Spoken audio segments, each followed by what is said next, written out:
My name is Dave, and I'm sitting in my room.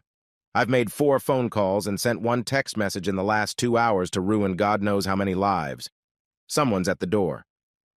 Hey, sweetie, where's Fiona? I called Stuart, and he came home early. He's going to pick her up and look after her until I get home. Linda, I've said it before, but I'll say it again. He's a great guy. I know it's a tradition not to like your son-in-law, but your choice is so damn good. I just can't help but like him. I grinned at my daughter's grim smile. We shared a sense of humor. Have you told Pete yet, Dad? No, your brother is at sea right now. I'll write him later. Okay, Dad, I'm here for you, you know that. Yes, thank you, sweetheart. We were silent for a long time. Why did she do that to you, Daddy? I don't know, honey. Why, didn't she say anything? I haven't talked to her yet. You mean to tell me that they're still... Uh-huh. I saw my daughter's worried eyes dart toward the bedroom stairs. I just wanted to wait so she could tell us all at the same time why she did it. All of us? Yeah. I invited a few more guests. They'll be here soon. What are you gonna do? No more or less than it takes to get through this. So you have a plan already? I do. It's not up to her? No. The facts speak for themselves. The cause is irrelevant. But she could have been blackmailed. Believe me, if you saw what I saw and heard what I heard, you'd realize she wasn't being blackmailed. Linda looked into my eyes for a moment. I thought you were taking it normally, but now I see that you weren't. I didn't. I looked away. No daughter should see her father cry. What would you have me do? You do what your conscience tells you to do. I won't think any better or worse of you, no matter what you decide. Thank you, Dad. Do you have any idea why she did it? I have no idea, honey. Until this morning, I thought we had a good marriage. What happened this morning? Well, your mother's always been bad at lying and keeping secrets. It's just not in her nature. After 27 years together, I know her habits like my own. She showers every morning. Every Tuesday and Friday, she washes her hair. She is in there for about 30 minutes. This morning, she spent almost an hour and a half in there. When I walked in there to tell her she was going to be late for work, I saw what kind of underwear she was wearing and what she was going to wear. It wasn't her usual office clothes. I asked her what her plans were for the day, and she said nothing out of the ordinary, just work. She was lying. Every time she thought she was going to be late for work, she started to worry. This morning, she was as cold as a cucumber. That's when I realized she wasn't going to work. So what did you do? I canceled work and parked a little further down the street. I was going to follow her when she left, but she wasn't going anywhere. I stayed there until the guy she works with at the real estate agency showed up around 11:30. I snuck in and made sure it was exactly what I expected, and then started thinking about what I should do. After that, I made a few phone calls, and here we are. Were there any leads, Dad, before today? I thought you were doing well. No, honey, nothing. As far as I knew, I loved her, and she loved me. We were going to work a few more years and then retire and live happily ever after. Daddy, I have to ask you something. Did you ever... Don't even say it, Linda. No, I never betrayed your mother. I've never disrespected a woman so much in my life. Even when our sex life pretty much died a couple years ago, I just let it go. What? You haven't had sex in 2 years? No, your mother was never overtly sexual. She just didn't seem to enjoy it very much. Sure, she seemed to enjoy it when we started, but that was in the beginning. When she went through menopause 2 years ago, everything just completely dried up. So when you found her today, it must have hit hard? I let my steely gaze answer that for me. At that moment, there was another quiet knock on the door. I opened it and saw my father-in-law standing there. Come in, Paul. Thanks, Dave. Where is she? Upstairs in our bedroom. Okay. I'll have to see for myself. I understand. Just don't disturb her, please. The old man went up the stairs and came down a minute later, looking even older. He sank heavily into a chair. I poured him a whiskey and he drank it down. I can't believe she would do that to you. She knows how devastated you were when your fiancé cheated on you. After all, she helped pick up your pieces. Not only that, she knows how devastated I was when I caught her mother when she ran off with this asshole, leaving me and the kids behind. I'm sorry, but I have to get out of here. I guess a woman shouldn't see her grandfather crying. I walked him to the door. Linda pretended like she was going to follow us, but I waved her off. I wanted the old man to retain the remnants of his pride. He stood on the porch and grabbed my shoulders for support. Do what you have to do, son, but nothing physical. I couldn't stand to watch this. Don't worry, Dad. I won't touch a hair on your daughter's head. But as for the other shit, I apologize for what I'm about to do. A guy's got to do what he's got to do. He looked at me for a long time, then nodded. He shuffled to his car and slowly drove away. A broken man. I called his son, my wife's brother, and without going into details, suggested he go to his father's house for support. I was just hanging up the phone when I heard the toilet flush upstairs. Ah, nap time must be over. I joined Linda, and for a few minutes we sat in silence. Soon we heard the creaking of the bed and the sounds of passion. See, Linda, does this look like blackmail to you? No, Dad. How can you sit there? Why don't you go kick that bastard's ass? Well, it's not easy, honey, but I have the ability to shut off my emotional side, sort of detach myself from all feelings. So why torture yourself? Why not go upstairs and stop it? Throw the whore out? We have another visitor. As if on cue, there was another knock on the door. I opened to a sensible lady a few years younger than me. Surprisingly, she had a boy and a girl with her. They looked like teenagers. Is this Mr. Brown? Yes, please, call me Dave. I'm Jenny Smith, and these are my children, Robert and Sarah. I picked them up from school. If what you say is true, I wanted them here. If only to realize that it was their father who destroyed our family. I shook Robert's hand. It was surprisingly firm. I introduced them all to Linda. You said you had proof, Dave? In response, I reached into my pants, which were lying on the armrest of the couch, and pulled out my wallet. I held it out to Jenny. She opened it and looked at the driver's license. A tear rolled out of her eye. She must have hoped what I'd said on the phone was a mistake. Her face was suddenly petrified. Well, Dave, where are they? In response, I simply put my finger to my lips in the international symbol of silence. We sat there, listening to the grunts and groans. Son of a bitch, you haven't run into them yet? No, I wanted us to act as a team. I just made a video for us that I'm happy to share. I also set up a tape recorder and stuck it under the bed. We can go right now if you want. I suggest the kids wait until we meet up with the, worthy performers. Yeah, you're right. Wait a minute, I have a locksmith to change the locks on my house. I was just waiting to see if you were right. I'm not really surprised. It's not the first time. He's such a smooth-talking little dang. Linda and I waited patiently while she called the locksmith, then her lawyer, and gave them both permission. We distracted her kids from the noise by chatting about nothing. Then Jenny squared her shoulders. Okay, let's go. Jenny, Linda, and I headed up the stairs while the kids downstairs waited for our cue. After Jenny peered furtively through the doorway, I gestured for them to stay away, and I entered the room myself. I stood at the foot of the bed and watched in disgust. What I had seen before was true missionaryism. Now he was taking it doggy style. I could see that he had a very bad feeling about his physical safety in the near future. That's right, asshole. I'm bigger and uglier than you, and please believe me, I'm pissed as hell. Why don't you just go back to bed and cover yourself and my ex-wife? He was an obedient bastard, if nothing else. Within seconds, they were already lying side by side under the covers. I noticed that the look on Tracy's face went from shock to defiance. I let her speak first. Dave, I want a divorce. I've fallen in love with Joe. This guy. I'm sorry you had to find out like this. We were going to tell you tomorrow. It's okay, honey. By the way, I know his name is John Smith, don't I? I could see it shocked them. Not the smartest move, leaving your wallet in your pants pocket downstairs, asshole. Tracy, just idle curiosity, but why are you so done with our marriage? You had to know that catching you cheating would devastate me. Finally, I saw the shame on her face. I'm so sorry, Dave. We couldn't help falling for each other. I accept that, darling. But you could have not put the cart before the horse. You could have not fucked that asshole before you announced you wanted a divorce, couldn't you? I'm sorry, Dave. I just wanted to make sure John and I were compatible. We didn't want you to see us. If it helps, it was the first time. What? A test drive of a new model? A size test. Don't be rude, Dave.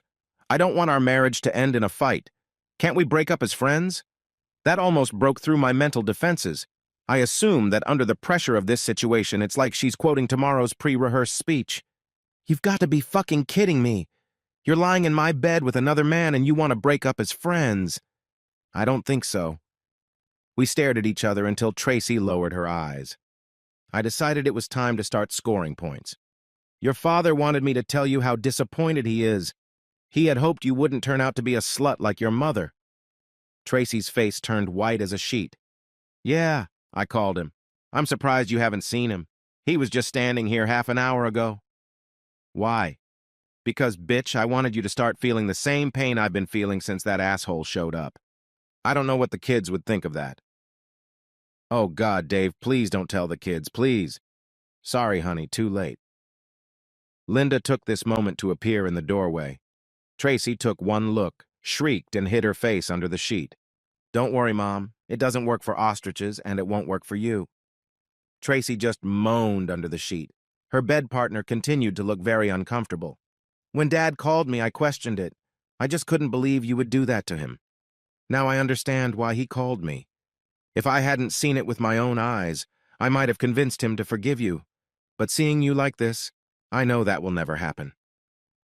Silence, save for deep, agonizing sobs, was the only answer. Well, Mom, if you have nothing more to say, I'll say it all. We don't need you babysitting your granddaughter this weekend. In fact, if cutting her off from seeing her protects her from your poisonous influence, then you can kiss her goodbye once. From beneath the sheet came a pitiful, no. Now Linda was sobbing herself. You should have seen the look on poor old Grandpa's face. You devastated him. She turned to run, but I grabbed her and hugged her. She broke free and ran downstairs. Soon we all heard the front door slam. A few more minutes passed before Tracy reappeared with red eyes. Why did you do that, Dave? Because you haven't yet experienced half the pain I'm experiencing, Tracy. You haven't felt your heart ripped out and stomped on. But you'll get it, I assure you. Now I've had enough of this charade. Just get out of my house, both of you.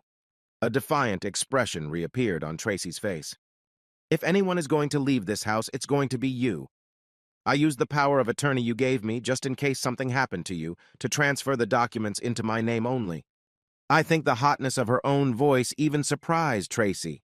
She could certainly see in my face that by revealing yet another of her betrayals, she had pissed me off even more. She also realized that morally, she was just digging her own grave deeper and deeper. I quickly came to my senses. It's a strange thing with shocking news. It stops hurting so much when it reaches a certain point. I reached that point 2 hours ago. How are you going to pay your mortgage, Tracy? You think you and I haven't figured it out, Dave? With my salary and commission and John, we'll be fine. What are you talking about, Tracy? Your boss, Mr. Johnson, told me to tell you both that you're fired. He would have told you himself, but apparently both phones are disconnected. Good Christian soul that he is, he had a vague idea of two married assholes like you cheating during work hours. You didn't tell him, Dave. Tell me you didn't. Uh-huh. And send him some nice pictures. Tracy's bedmate had finally found his voice. How do you know I'm married? Do you remember your driver's license? Phone book, cell phone, easy. Wife Jenny, about 5'6", pretty redhead. Kids, Robert and Sarah, look like good kids. Please, Mr. Brown, don't tell my wife. Why not? You haven't finished emptying all your bank accounts in preparation for sailing off into the sunset with my wife. She's getting the house. Just give me a chance to speak softly to her, please. She doesn't deserve this. I still love her in my own way. She doesn't deserve to find out. What, she doesn't? Yeah, you're right. Unfortunately, it's too late. I didn't need to turn around to know exactly when Jenny and her kids walked through the door. His face spoke for itself. The look on his face was priceless. Yes, it is too late, my dear husband. I am eternally grateful to Mr. Brown for bringing this to my attention. Just so you know, the video he'll give me should be enough to activate the post-marriage contract we drew up last time I forgave you. Tracy turned her head to look at her bed partner. In my detached state, I lazily wondered why. Was it the fact that he was a serial cheater? Or was it the news that their financial plans were now thwarted? My house has had the locks changed a long time ago. If you want to come by in the morning to get your stuff, It'll be in the dumpster I'm going to hire this afternoon. Throughout this tirade, poor John stared in horror at his feet. I found out later that he was the one who seduced Tracy, but the test drive was her idea. In fact, his plan was to tell his wife and family the next day. He looked longingly at his wife, then glimpsed the children, but couldn't look them in the eye for long. Jenny was losing control of herself, but came to her senses briefly. Well, kids, if you've ever wondered what a prostitute looks like, take a good look. Tracy cringed under their gaze. Jenny grabbed the kids and ran out. I walked over to the bed and growled at the shrinking couple. Just get out of my house. You have no idea how furious I am right now. I'll be back in 2 hours or so. I want you both gone when I get back. One look at my face convinced them of the seriousness of my intentions. I ran after Jenny and detained them before they left. We agreed to meet at a coffee shop, which we did. We comforted each other and tried to guide the kids through the upcoming process. Robert turned out to be an adult beyond his years and helped calm his sobbing sister. I really wish her father was here to see his daughter's pain. I gave Jenny my card and offered to help her in any way I could. I think we parted as friends. The next week was very difficult. Yes, I can shut off my emotions in a critical situation. However, that doesn't stop the pain. It only postpones it. Of course, I was busy with work and lawyers. They were very interested in my testimony, especially the tape recorder I pulled out from under the bed. It recorded some pretty decent conversations in which the two lovers detailed their plans to take over most of the two families' marital property. Tracy justified it as her right because of my earning power. Of course, the position in divorces was equal, but my lawyer informed me that judges had a way of getting away with it, and evidence of pre-planned fraud could often sway them. Linda insisted on listening to the tapes too. We were both stunned by her mother's planned vindictiveness. Linda called her mother for an explanation, but got nothing to convince her that it wasn't just pure evil. I made a brave face for Linda and a brave voice for my son when he called, but it wasn't easy. The next weekend after the show, I got a call from Jenny. She was very happy to mow her own lawns, but had no idea how the mower worked. After a few lessons on Sunday and doing some other minor maintenance work, I was invited to stay for dinner. We chatted as the kids went to bed, then things got serious. How are you, Jenny? About as well as can be expected, Dave. Thanks for asking. I think I've been mentally preparing for this for years. Deep down, I knew it would happen again. My lawyers found out what he planned to do with our finances and blocked it all. I couldn't believe this little asshole was going to leave us practically penniless. Asshole. My lawyers tell me I'll get the house, alimony to me and child support, plus 90% of the assets, thanks to the evidence we have and the post-wedding agreement. Glad to be of service, Jen. My attorney said something similar, but only about 50–70% of assets. He came by 2 days ago begging for alms. I think his lawyers were telling him the same thing as mine, and the thought of being raped terrifies him. I told him to back off. My only concern is the effect on the kids. Sarah is at the age where she can develop normally without a father, but I worry about Rob. I know, Jen. At his age, a boy needs a good, strong role model. I've been thinking about it. Could I volunteer for this job? I would be honored to come into his life and help in any way I can. Jenny was silent for a long time. I could see the conflict on her face. I know your ego must be a little vulnerable at the moment, Dave, so I don't quite see how... Don't worry about it, Jen. Rob's support is all I can offer at the moment. I could see the look of relief on her face. We discussed the details for a while. What about you, Dave? Are you okay? I don't know, Jen. I'm still a mess. I don't know what I did to make her hate me so much. Finding her with your John just emasculated me. It makes me question my own manhood. Was I so inadequate that... I just don't know. The destruction of her relationship with her children, her father, possibly our mutual friends, combined with her firing, just doesn't seem enough. I only feel like half a man. Believe me, I know exactly how you feel, Dave. Jenny stared at me, obviously reasoning with herself. Finally, she continued, You know what you need to do to regain your manhood, don't you, Dave? Jenny leaned toward me with a steely gaze. Yes, Jen. Good. How comfortable are you with me, Jen? There was steel in her voice now, too. Hell really doesn't have the fury of a woman scorned. As far as ridding you of your demons, Dave, you're too good a guy to let some lingering pain ruin your whole life. Let it all out, Dave. All right, I'm gonna need an alibi. You'll have one, trust me. When she told me what she had in mind for an alibi, we both had a long laugh. God, I needed that. We resumed our conversation. This conversation is only half over. What about you, Jen? Do you feel like you need to get back at Tracy? Good God, no. I know what a smooth-talking little prick he can be. Your poor wife never stood a chance. I almost feel sorry for her. We parted as friends, and she promised to talk to Rob about whether he was interested in helping restore my old car. That set the plan for the next 6 weeks. After school, he would come over to my house and we would mess around. I took every opportunity to talk to him and we became friends. After I took Jenny home, everything changed. I used my free time to spy on the happy couple. With their bank accounts frozen, John and Tracy couldn't get their own place. Tracy was staying with one of her few remaining friends. Shithead was doing the same with one of his own. They spent most of their evenings together and then split off in different directions late at night. Eventually, I established a clear enough pattern to call Jenny on Thursday night and announced that the next night was the night. She arranged for the kids to go to her parents' house for the night. I drove up to her house and parked in the driveway. Then, after kissing her on the lips, I rolled John's old motorcycle out the back gate and started it up a block from her house. Once at his buddy's house, I looked around, then quietly fired my air pistol into a streetlight. After that, all that was left to do was wait in the bushes on the side of the driveway. He surprised me by breaking the routine. He arrived 40 minutes later, in a cab instead of a car.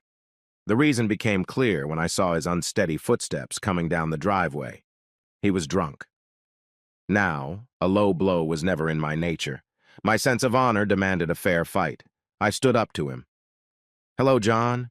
He froze. Then in the dim light I saw recognition light up in his eyes.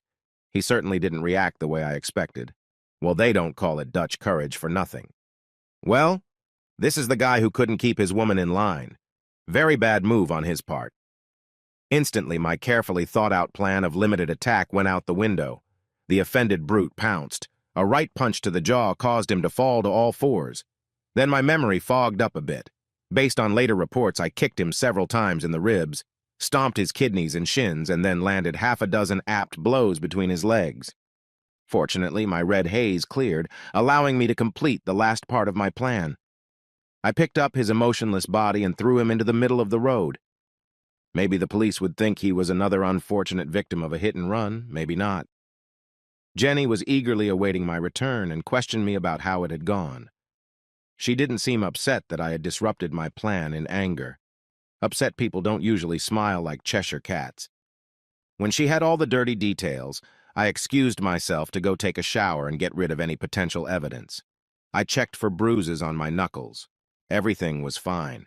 My eyes were closed when I felt a cool breeze and then warm skin. A pair of arms wrapped around me from behind. "I thought you didn't want this." "Fuck what I want. You need this. You got the man. Now you need to get his woman."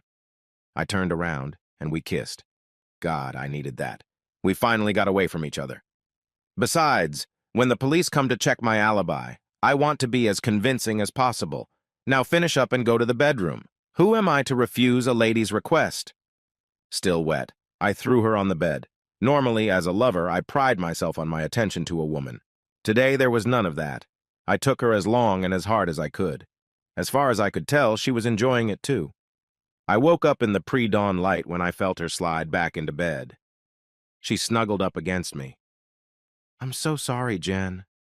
I was really tired last night. I hope you weren't too disappointed." "If that was you in second gear, God help me when I get your third." I continued to gently make love to her a few more times.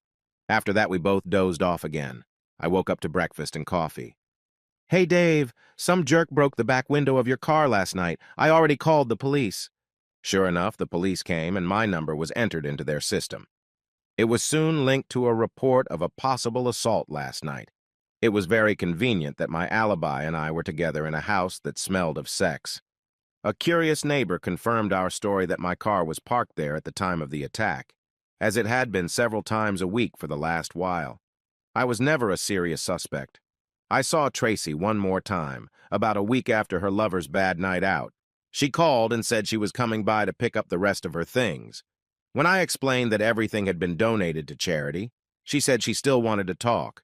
When her car pulled up, I looked out the window and saw Tracy standing next to her car talking on the phone. I opened the door in my robe when she finally knocked. She frowned at my choice of clothing, but my face gave nothing away when I invited her in. I took my phone and purse, carried them to the spare room, and closed the door. She was smart enough to guess that I suspected she might try to record this conversation. We sat down on either side of the kitchen table. "Dave, you should know that I made a deal with my friend that if I didn't call within 60 minutes, she would send the police here." I nodded in response to her wise precaution, but remained silent. There was only one thing I needed to tell her, and it could wait. "Dave, can I just say how sorry I am that our marriage is over?" Save your breath, Tracy. I have absolutely no interest in sitting here listening to you try to salve your conscience by justifying why you tried to destroy me. Okay, Dave, you're the one who beat up John, aren't you? I did. It took her by surprise. She obviously expected me to deny it. What? What's so hard to understand, Tracy? You asked me if I beat up an asshole, and I said yes, it was me. But why? He never did anything to you. Look, Tracy, extramarital sex can't screw up your brain that fast. When I saw you sleeping with him, it completely emasculated me. It shattered my male confidence. It made me doubt my ability to satisfy a woman. It robbed me of my pride. She was shocked. I don't think she'd ever considered that aspect. That's what it means to cheat. After a while, I realized I had two options. I could become a sad, lonely old man like your father, a useless, empty carcass, or I could fight my way out of the corner you and your lover have driven me into. Does it really surprise you that I chose the male option? The only option that will allow me to remain a man. Is that so? Yes, I destroyed your boyfriend, and if I feel it's necessary so I can hold my head high, then I will do it all over again. You forced me into this, Tracy. There can only be one survivor. To prevent you and him from destroying me, I must destroy you both. The words were spoken with such calm, chilling certainty that they left no room for doubt. Boo, but John and I just fell in love, Dave. We couldn't help it. You remember being in love, don't you? Yeah, Tracy, I remember 8 weeks ago. Like I said that day, it may not have been your choice to fall in love, but it was your choice what to do and how to do it. If you had just come to me and said, Dave, I've fallen in love with someone else, I want a divorce, then I would have been sad, but I would have gladly given you your freedom or fought to win back your love. Whichever I chose at the time, by declaring your intentions the way you did, viciously and cruelly, you declared war on me, betrayed everything I stand for and everything I thought you stood for. What now, Dave? Can you leave John and me alone now that you've had your revenge? Yeah, I think I can. If only because I can't think of anything else to destroy. Thanks, Dave. Don't worry, Tracy. I'm not the one you should be worried about. Eh? I got my revenge on Johnny Boy. His wife hasn't gotten to you yet. I'd keep an eye on her if I were you. I can tell you she's a very mean lady. At that moment, a woman's voice came from the bedroom. Are you coming back to bed, Dave?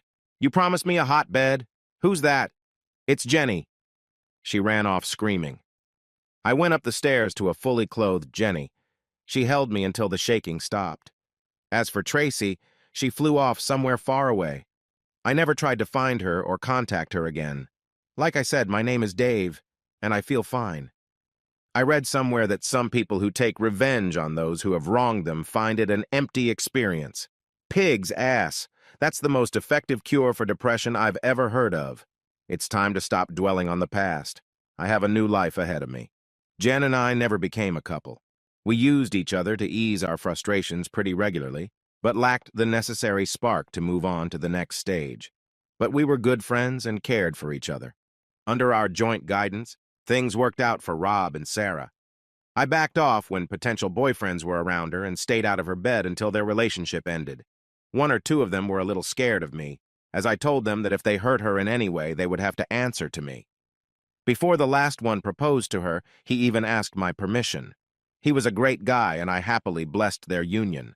The wedding was very emotional. Her father left, and she asked me to walk her down the aisle. Oh. At the wedding, she introduced me to an old friend of hers. With my Jenny and self-therapy, I have become balanced enough to have a normal relationship, and am now considering asking Jenny to marry me. Well, why not? If it wasn't for the payback I put on the two crooks, would I have recovered enough to lead a normal life? Hell no. My name is Tracy, and for the past 2 years my life has been hell. I think I can justify what I did back then. However, it's much harder to justify what I did last week. Looking back, I realized that my life with Dave was good. However, it has become stale. The only thing I have left is my first granddaughter. So when John started showing interest in me as a woman, I felt like a teenager again. He was attentive and caring, and what can I say? He swept me off my feet. In the back of my mind, I knew something was wrong with us, but it felt so damn good. Our relationship followed the usual pattern of talking, dating, kissing. I don't remember guilt ever being an issue. By the time we crossed the line and kissed, I already knew I loved him and he loved me. We planned to leave our spouses and get married. My friend Carol, who had gone through a difficult divorce, explained that her ex had taken over all the assets from the beginning, and it was very difficult for her to even hire a lawyer. That's why John and I quietly took control. I didn't know how his wife would react, but I was pretty sure my Dave would not be happy. We had talked often about what cheating was, and I realized I would be out of line before John and I even announced our decision. I fully intended to give Dave whatever the court required after the divorce. I just wanted to be in the driver's seat and protect myself from any retribution. Carol also asked if I had slept with John. I had never particularly enjoyed making love, but a girl has to think she's still woman enough to be sexually attractive. I knew my husband still found me that way. He demanded that I hug him quite often. If I had the same spark for Dave that I had for John, this whole mess could have been avoided. Anyway, Carol planted doubts in my mind. When I needed sex sometimes, I wanted it to be good, didn't I? At my stage of life, sex was more of an emotional thing than a physical thing. I didn't expect John to be as good as Dave. Dave was attentive, tender. This is what produced my latest catastrophic betrayal of my marriage. Thus, my first encounter with John was a double exercise, one to test him, and the other as a final bonding exercise to steel myself for the emotionally demanding tasks we had planned for the next few days. Frankly, I wanted to capture John's attention so he wouldn't give up on our plans. Even then, I suspected he was a pretty weak man. Had I ignored the possibility of being caught and Dave freaking out? Did I think about how it would affect my father and children? The simple answer is no. I never expected to get caught. And if I did, I never expected Dave's nuclear response. As for the rest, I just didn't think about it. I never compared myself to my mother. I was so young when she left us, it just didn't enter into the equation. After all it cost me, I wish I could say that sex with John was mind-blowing. But it wasn't. I caught myself pretending to be happy, just like I did with Dave. I still have no idea how Dave found out about my one and only cheating. It just didn't matter to me. I was devastated when I saw the hurt in his eyes when he walked into the room. I tried to justify myself to myself later, but of course I couldn't. He had never done anything bad enough to warrant it. My guilt manifested itself as disobedience for a very short time. But it didn't last long. The thought of my father witnessing my misbehavior and my daughter's words were just killing me. The look on John's daughter's face was almost as horrifying. I had no idea my husband was capable of such cruelty. When I got the call from the hospital about John's hospitalization, I instinctively knew it was Dave's doing. The doctors thought John's broken jaw, concussion, bruised kidney, 3 broken ribs, cracked tibia, and shattered groin were consistent with an accident. That's not what I thought. That's why I called the police and gave them Dave's name and license plate number. But when I called back 2 days later, they said Dave was not a suspect. That's why I stayed with John all week while he was in the hospital. I knew he needed my protection. Until 2 months ago, if you'd asked me if my Dave was capable of this, I would have said no way. Within 15 minutes in my old bedroom, I glimpsed a new one, Dave's monster. The monster I knew I had created, a monster more than capable of boundless cruelty. Yes, I just knew it was Dave. That's why, just before John was discharged, I called Dave and arranged to meet at our old house. This shit had to stop. Hadn't he gotten his revenge yet? John and I were both destroyed. We needed to face it. I was sad to walk to my front door. Not as sad as I expected from the upcoming conversation. How had I gone from loving a man to thinking of him as an enemy in such a short time? Before ringing the doorbell, I called Carol and told her to call the police if she didn't hear from me in an hour. The door was opened by Dave in a bathrobe. Unusual. There was no expression on his face as he invited me in. When he asked me to hand over my phone and purse, I scolded myself for not thinking to bring my voice recorder. Then I asked myself why. He would never admit to the assault. I quickly glanced at the stranger I had known for over 27 years. I felt remorse for the way our marriage had ended. By explaining how I fell, I hoped to ease his pain and maybe get him to back off a little. He shut me down as soon as I started, said he wasn't interested in why. His tone was harsh and his expression blank. Who was this guy? I didn't recognize the face or the voice. I was stunned when he nonchalantly admitted to beating up John. When I heard his motivation, I realized why he did it. Let's just say it did nothing to assuage my conscience. I genuinely didn't understand why Dave hated John so much. He, of course, was very quick to put that thought in my head. I suddenly realized how self-centered I had become.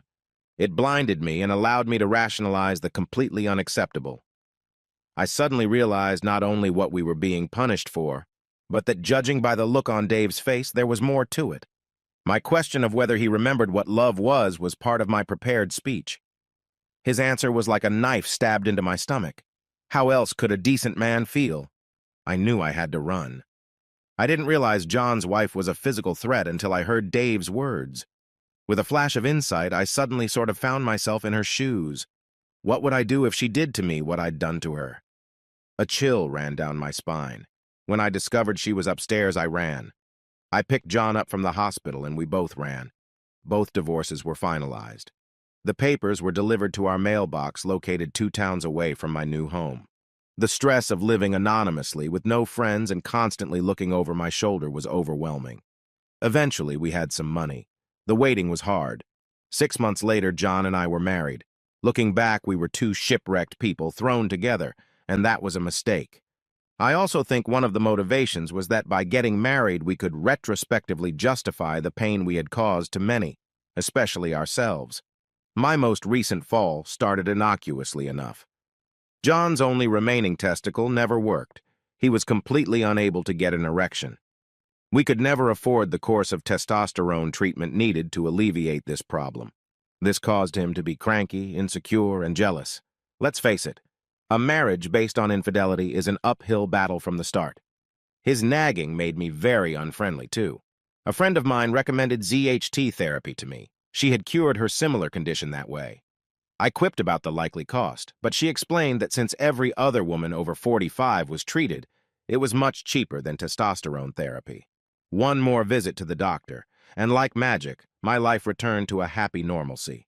My doctor warned me that one of the side effects of estrogen pills is the revival of my libido. He said this with a smirk, as if it was a good thing. However, when it happens to the wife of a man with erectile dysfunction, it is very devastating. I felt more horny than I ever had after the first 5 years of my marriage to Dave. John dismissed my pleas for sex, which might have helped. When a guy at my new job started showing interest in me, I couldn't help but respond. He was much younger than me, and it was very flattering. Hiding our dating was extremely difficult. The insanely jealous John was much harder to fool than Dave. The first time we kissed, I felt like I'd been electrocuted, not from excitement, but from a strong sense of déjà vu. I refused to go through it again. I refused to cheat. I thought long and hard, but I finally came up with a solution. It was far from perfect, but John had to respect my motives, didn't he? So I sat John down on Thursday night last week and told him as gently as possible that I wouldn't be home on Friday night. I have a lover to meet. I will be discreet. It's just sex, and I will never rub his nose in it. I took his silence Thursday night and Friday morning as reluctant agreement. After treating me to dinner and a disappointingly short sex session, my new lover fell asleep. Embarrassed, I went home to the trailer where John and I lived. He wasn't there. The wail of sirens at dawn alerted me to the fact that he was hanging swinging from a tree. I did it again. Destroyed the man. I prepared myself for the payback I knew he had orchestrated. I was surprised to find that it consisted only of a suicide note and a letter to his lawyer. So the suicide note was emailed to all of our remaining friends who immediately dumped me. The letter to his attorney was to change the beneficiaries of his insurance policy and his will from me to his children. When will I learn? Never touch a man's pride.